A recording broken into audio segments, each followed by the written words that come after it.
مگر بچیوں کی پیدائش نے بھی ان کے معمولات میں کوئی فرق نہیں ڈالا۔ میں اور ان کی بڑی بیٹی ایمن تقریباً ہم عمر تھے۔ اس وقت ہم ایک ہی اسکول میں پڑھتے تھے۔ میں اور امی اکثر زالہ خالہ کی طرف چلے جاتے تھے۔ شہباز انکل تو کبھی گھر میں ہوتے ہی نہیں تھے۔ ان کی اماں اس وقت حیات تھیں۔ اپنے ہاتھوں سے جان بوجھ کر کرائی گئی شادی کا سارا الزام و انتہائی ڈھٹائی سے زارا خالہ پر ڈال دیا کرتی تھی، اور انکل شہباز کے گھر سے لا تعلق رہنے کی وجہ زارا خالہ کی کمصورتی کو ٹھہراتی تھی۔ کبھی کبھی الزامات کا رخ صرف دو بیٹیوں کی طرف مڑ جاتا، جیسے بیٹا نہ ہو سکنے کی گنہگار صرف زارا خالہ ہوں۔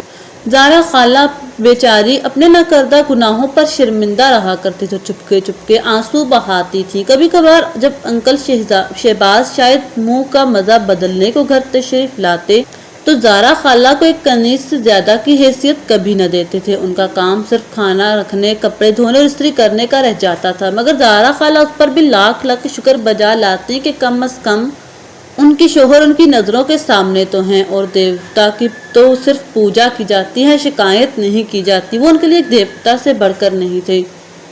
بہرحال وقت آگے بڑھا اور انکل شہباز بے اعتنائی اور لا تعلقی باقاعدہ ناپسندیدگی میں بدلنے لگی۔ زارا خالہ کے ساتھ ببانگ دہل انکل شہباز کی دوسری شادی کا اعلان کرنے لگی تھیں۔ اے میرا بچہ گھر کی شکل بھول گیا ہے، وہ ہر آنے جانے والے کے سامنے دہراتی۔ وہ بھی کیا کرے جب ایسی منحوس عورت گھر میں موجود ہو۔ سیاہ رات بن کر چھا گئی ہے میرے چاند جیسے بیٹے کی زندگی پر۔ نہ جانے سانسوں میں یہ کون سی حس پائی جاتی ہے، سارے زمانے سے چھان پھٹک کر جس دلہن کو لے کر آتی ہیں، چند دنوں میں ہی اس میں سارے زمانے کی برائیاں ڈھونڈ نکالتی ہیں۔ خیر یہ تو انکل شہباز کی اماں کے خیالات تھے۔ نہ جانے کس طرح اپنی بے لگام زبان اور اپنی بہو کے دل کو چھلنی کر دینے کے حساب کتاب انہوں نے اپنے خدا کے سامنے چکائے ہوں گے۔ شکر ہے وہ ایک اور بوجھ اپنے ساتھ جانے میں کامیاب نہ ہو سکی، یعنی انکل شہباز کی دوسری شادی کروانے کا بوجھ۔ حالانکہ انہوں نے کم ہاتھ پیر نہیں مارے تھے، مگر انکل شہباز کے نصیب میں کوئی باضابطہ دوسری شادی لکھی ہی نہیں گئی تھی، لیکن ان کے نصیب میں کچھ عجیب و غریب اتفاقات ضرور درج تھے۔ بے حد پراسرار، بہت ہولناک ہوا یوں کہ کدھر گھر کی شکل ہی نہ دیکھتے تھے، اور کہاں وہ ایسے گھر لوٹے کہ پھر گھر سے قدم باہر نکالنا چھوڑ دیا۔ کیسی آوارگی، کیسی تفریح، یہاں تک کہ کیسی نوکری، سب چھوڑ چھاڑ دیا۔ صرف ہر وقت زارا خالہ کو آوازیں لگاتے، بس تم ہر وقت میرے پاس رہا کرو، وہ التجا کرتے۔ زارا خالہ کی ساس کے تن بدن میں آگ لگ جاتی۔ ہوں کل موہی نے ضرور کوئی جادو ٹونا کروایا ہے، ان کو پکا یقین تھا، مگر معاملہ اتنا سادہ نہیں تھا۔ انکل شہباز نے در حقیقت نوکری ووکری سب چھوڑ دی، کہیں بھی آنا جانا ترک کر دیا۔ گھر کے سب سے اندرونی کمرے میں خوف زدہ بیٹھے رہتے تھے، صرف اس وقت تھوڑے مطمئن نظر آتے جب زارا خالہ ان کے پاس ہوتی۔ یہ صورتحال پورے خاندان والوں کے لیے تشویش کا باعث بن رہی تھی۔ سب کے بار بار پوچھنے پر انہوں نے ایک واقعہ سنایا۔ انہی کی زبانی سنیے۔ وہ کہتے ہیں پچھلے دنوں جب میرا تبادلہ ایک دور دراز علاقے میں ہوا تھا تو وہاں سے میرے ساتھ ایک بھیانک واقعات کا سلسلہ شروع ہو گیا۔ میں ایک شام کسی سنسان جگہ سے گزر رہا تھا کہ میری جیپ ایک جھٹکے سے رک گئی۔ میں نے اسے سٹارٹ کرنے کی بہت کوشش کی، مگر وہ سٹارٹ نہیں ہوئی۔ میں جیپ سے باہر نکلا اور کسی کی مدد کی تلاش میں پیدل چلنے لگا۔ شام کا اجالا رات کے اندھیرے میں بدل رہا تھا، میں جانے کہاں نکل آیا تھا۔ چلتے چلتے ایک عجیب احساس ہونے لگا، جیسے میں اکیلا نہیں ہوں، کوئی میرے ساتھ چل رہا ہے۔ میں نے غور کیا تو مجھے باقاعدہ کسی کے لباس کی سرسراہٹ محسوس ہونے لگی۔ جب میں رکتا تو آواز بھی رک جاتی۔ میں گھبرا کر واپس مڑ گیا، تیز تیز قدم اٹھا کر جیپ کے قریب پہنچ گیا۔ تیز چلنے سے میں ہانپ گیا تھا، مگر میرے ساتھ چلنے والی مخلوق بھی ایسی آوازیں نکال رہی تھی جیسے میرے پیچھے بھاگ کر وہ بھی تھک گئی ہے۔ شکر ہے کہ جیپ فوراً سٹارٹ ہو گئی۔ میں آندھی طوفان کی طرح گاڑی بگاتا ہوا گھر آ گیا۔ مجھے رہنے کے لیے جو گھر دیا گیا تھا وہ بہت ہی پرانا تھا، اس میں کمرے تو بے شمار تھے، مگر وہ بہت خستہ حال تھا۔ میرا ملازم وہیں کا رہنے والا تھا، وہ میرے لیے کھانا بنا دیتا تھا اور صفائی وغیرہ کیا کرتا تھا۔ میرے رہنے کے لیے اسے 2 کمرے صاف کر دیے تھے، باقی گھر کاٹ کوباڑ سے بھرا ہوا تھا۔ گھر کے 3 طرف بہت بڑا لان تھا جو بالکل اجاڑ تھا، اس میں صرف بے تحاشا بڑی ہوئی جھاڑیاں لگی ہوئی تھیں، کئی درخت بھی لگے ہوئے تھے جن کو دیکھ کر اندازہ ہو سکتا تھا کہ بہت قدیم ہے۔ جب میں سونے لیٹا تو وہ پراسرار واقعہ مجھے یاد آ گیا۔ ویسے تو ڈر اور خوف سے میرا بالکل واسطہ نہیں تھا، مگر ایک عجیب کیفیت مجھے مسلسل محسوس ہو رہی تھی، جیسے کوئی میرے آس پاس موجود ہے، کوئی انجانی چیز۔ میرا ملازم میرے برابر کے کمرے میں سو رہا تھا۔ میں نے سوچا اس کو آواز دوں کہ میرے کمرے میں نیچے اپنا بستر لگا لے، مگر مجھے شرم محسوس ہونے لگی کہ وہ کیا سوچے گا کہ صاحب ڈر رہے ہیں۔ نہ جانے مجھے کب نیند آ گئی اور نہ جانے کس طرح آدھی رات کو میری آنکھ کھل گئی۔ کمرے میں ایک عجیب بو پھیلی ہوئی تھی، بہت ناگوار۔ میں گھبرا کر اٹھ بیٹھا۔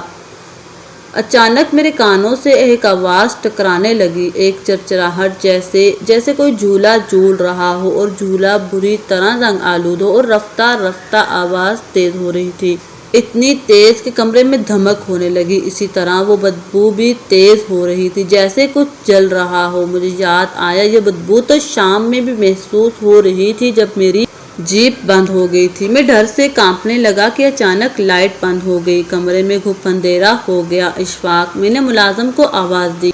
میں نے اسے آواز دینے کی بہت کوشش کی، مگر میری آواز کمرے میں ہی گونج کر رہ گئی۔ ہمت کر کے میں بستر سے نکلا، ٹٹول کر کھڑکی تک پہنچ گیا۔ ڈرتے ڈرتے پردہ سرکایا اور اف، میرا دل خوف سے پھٹنے والا ہو گیا۔ سامنے اجاڑ بیابان لان میں اس آدھی رات کو مکمل اندھیرے میں ڈوبے اس پراسرار گھر میں، چاند کی مدھوم روشنی میں وہ جھولے پر بیٹھی ہوئی تھی، لمبا سفید لباس پہنے، اپنے سارے لمبے بال آگے اپنے چہرے پر ڈالے، سر جھکائے وہ لمبے لمبے جھولے رہی ہوئی تھی۔ میں تھر تھر کانپ رہا تھا۔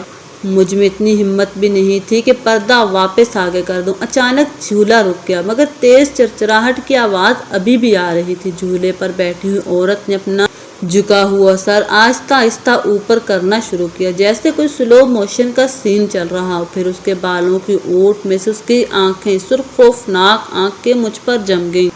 اس کے سیاہ چہرے پر مسکراہٹ نمودار ہو گئی، وارننگ دیتی ہوئی مسکراہٹ، چیلنج دیتی ہوئی مسکراہٹ۔ شاید میں بے ہوش ہو گیا تھا۔ صبح اٹھتے ہی میں نے اپنا سامان الٹا سیدھا کر کے پیک کر لیا۔ اشفاق میرے اس اچانک فیصلے پر حیران رہ گیا۔ آپ کو ضرور کوئی غلط فہمی ہوئی ہوگی صاحب، ادھر کوئی آصف واسب نہیں ہے۔ میں نے کبھی کوئی ایسی چیز نہیں دیکھی۔ وہ اس لیے کہ بھوت اور چڑیلیں رات کے ہم سفر ہوتے ہیں اور تم رات کو گدھے اور گھوڑے بیچ کر سو رہے ہوتے ہو، میں نے تلخی سے کہا۔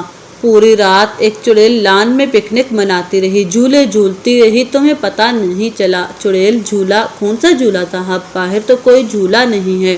اشفاق حیران رہ گیا۔ اچھا کوئی جھولا نہیں ہے تو یہ کیا ہے؟ میں اس کو بازو سے گھسیٹ کر کھڑکی کے پاس لے آیا اور پردہ سرکا دیا، اور مجھ کو اپنی آنکھوں پر یقین نہیں آ رہا تھا۔ لان دور تک بالکل خالی پڑا تھا، وہاں کوئی جھولا نہیں تھا۔ دیکھا صاحب، اشفاق نے فاتحانہ انداز میں کہا، ضرور آپ نے کوئی خواب دیکھا ہوگا، مگر مجھے 100% یقین تھا کہ میرے ساتھ پیش آنے والے واقعات وہم نہیں ہیں۔ میں نے اشفاق کی ایک بات نہ سنی اور واپسی کے لیے نکل گیا، حالانکہ سورج کی تیز روشنی چاروں طرف پھیل چکی تھی، مگر میرا ڈر دور نہیں ہو رہا تھا۔ بار بار وہ سفید لباس والی مخلوق اور وہ جھولا آنکھوں کے آگے آ رہا تھا، اور وہ منظر جب وہ عورت آہستہ آہستہ اپنا سر اٹھا رہی تھی، اس کا بھیانک چہرہ مجھے یاد آ گیا، اور جیپ ایک جھٹکے سے رک گئی۔ میں صبح جلدی میں ریڈیٹر میں پانی ڈالنا بھول گیا۔ مجھے خیال آیا، میں نے تو صبح جلدی کی وجہ سے ایک کپ چائے بھی نہیں پی تھی۔ میں جیپ سے باہر نکل آیا، شاید کوئی مدد مل جائے۔ ارے یہ تو وہی جگہ ہے۔ تھوڑی دور چل کر مجھے یاد آیا جہاں میں کل بھٹک گیا تھا۔ مجھے ایک دم ڈر لگنے لگا۔ میں جلدی سے بھاگ کر جیپ میں آ کر بیٹھ گیا، پھر سے اسے سٹارٹ کرنے کی کوشش کی، اور وہ سٹارٹ ہو گئی، مگر اچانک گاڑی میں ایک تیز بو پھیل گئی، کچھ جلنے کی بدبو۔ اس بو کو اب میں پہچاننے لگا تھا۔ میرے دل کی دھڑکن بری طرح تیز ہو گئی۔ وہ میرے برابر میں بیٹھی ہوئی تھی، اسی طرح لمبے سفید لباس اور بال آگے چہرے پر ڈالے۔ میں زندگی میں پہلی مرتبہ زور زور سے چیخنے لگا، ڈرو نہیں، میں تم کو کچھ نہیں کہوں گی۔ اس کی منمناتی ہوئی آواز سنائی دی، میں تم پر عاشق ہو گئی ہوں جب سے تم کو دیکھا ہے۔ مگر میں کیسے نہ ڈرتا، اس کی آواز بھی اس کی صورت کی طرح بہت ڈراؤنی تھی۔ دیکھو، تم میرا پیچھا چھوڑ دو، میں تم سے ڈر کر ہی واپس جا رہا ہوں، خدا کے لیے یہاں سے چلی جاؤ، میں رونے والا ہو گیا۔ پیچھا تو اب میں کبھی نہیں چھوڑوں گی۔ اس نے خوفناک مسکراہٹ غائب ہو گئی۔ اس کی آنکھیں غصے سے بھر گئی۔ میں تم کو چھوڑ کر کبھی نہیں جاؤں گی، کہیں نہیں جاؤں گی۔ نہ جانے کیسے میں نے گھر تک کا سفر طے کیا، وہ اسی طرح میرے برابر بیٹھ گئی۔ گھر پہنچ کر وہ ایک دم غائب ہو گئی۔ میں نے کچھ بہتر محسوس کیا، مگر وہ تو وہی تھی میرے ساتھ، صرف وہ کسی اور کو نظر نہیں آ رہی تھی۔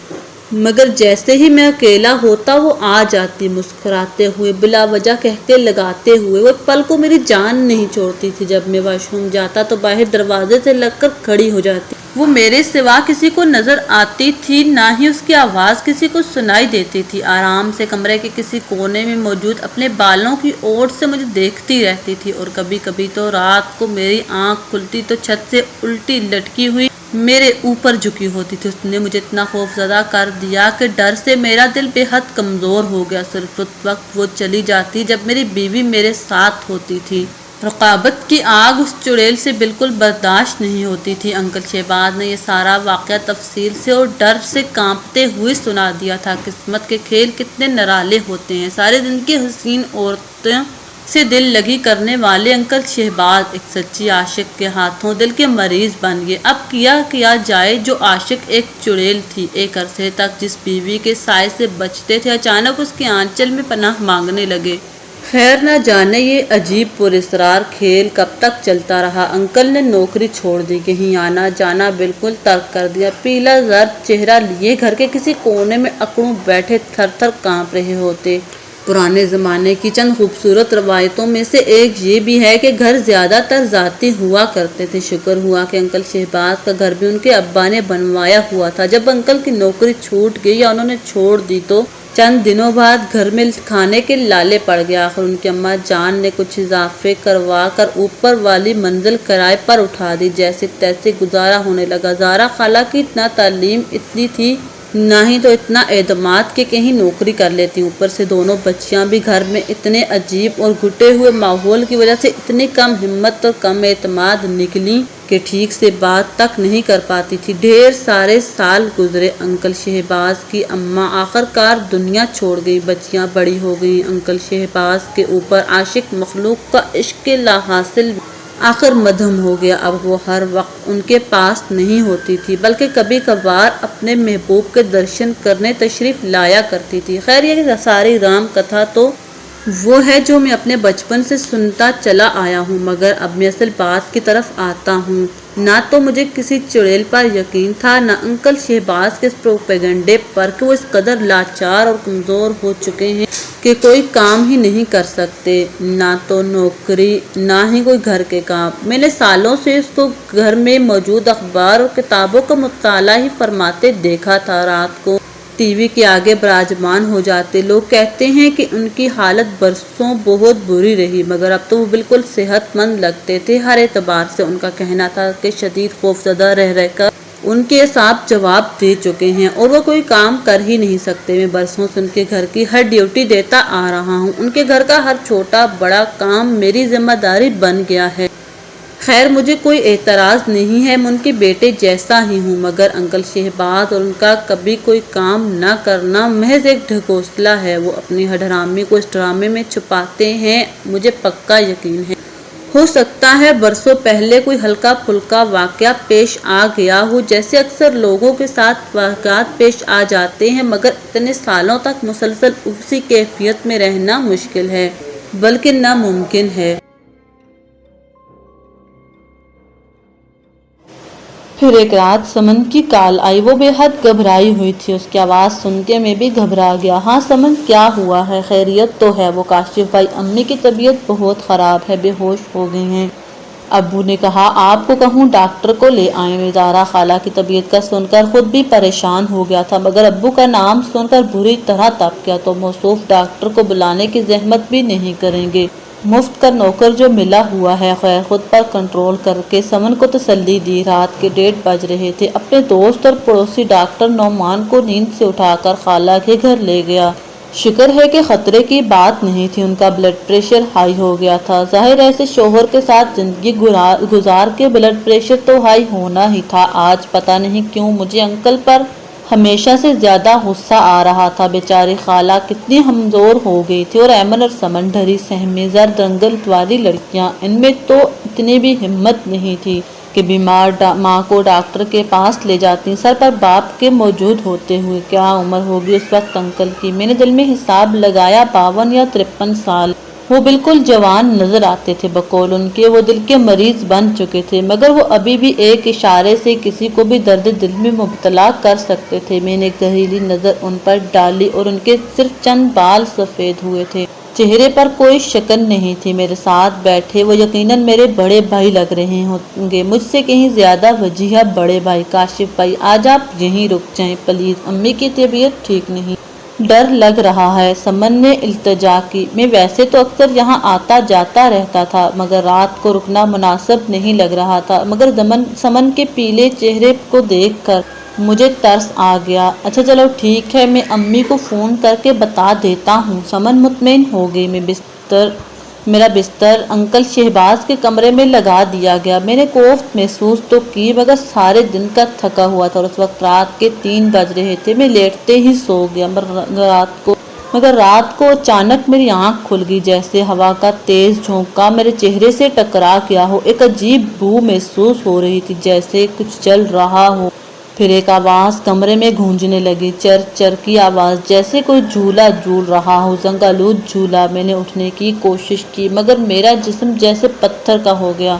جھولے کی آواز تیز ہونے لگی، میں نے آنکھیں پوری کھول لی۔ کمرے میں مدھم روشنی پھیلی ہوئی تھی، اس ملکجی روشنی میں کوئی اندر داخل ہو گیا، سفید لباس میں، بال آگے ڈھالے چہرے پہ۔ وہ آہستہ آہستہ انکل شہباز کی طرف بڑھ رہی تھی۔ میرا دل خوف سے پھٹنے لگا۔ وہ انکل کے قدموں میں بیٹھ گئی اور ان کے پیر سہلانے لگی۔ انکل نیند میں کسمسائے، اس نے آہستہ سے اپنے منہ سے بال ہٹا دیے۔ انکل شہباز نے ساری زندگی اس کے بھیانک چہرے کا جو نقشہ کھینچا تھا، وہ تو کچھ بھی نہیں تھا، وہ کہیں زیادہ مکروہ تھی۔ اچانک اس کی سرخ آنکھیں مجھ سے ٹکرائیں، میں ڈر سے کانپ رہا تھا۔ وہ مسکرانے لگی، پھر مجھ پر نظریں جمائے ہوئے اس نے اپنی سیاہ کالی زبان نکالی اور انکل کے قدموں پر رکھ دی۔ تو ویورز، آج کی کہانی آپ کو کیسی لگی ہے؟ اپنی رائے کمنٹ سیکشن میں ضرور دیجیے گا، اور اگر آپ کو ہماری کہانی پسند آئی ہے تو پلیز ہمارے چینل کو سبسکرائب کر لیجیے اور بیل کا آئیکن لازمی پریس کر لیجیے، تاکہ ہماری آنے والی ایسی ہی ہارر اور انٹرسٹنگ سٹوریز کی نوٹیفیکیشن سب سے پہلے آپ تک پہنچ سکے۔ اگلی کہانی تک کے لیے اپنا خیال رکھیے گا۔ اللہ حافظ۔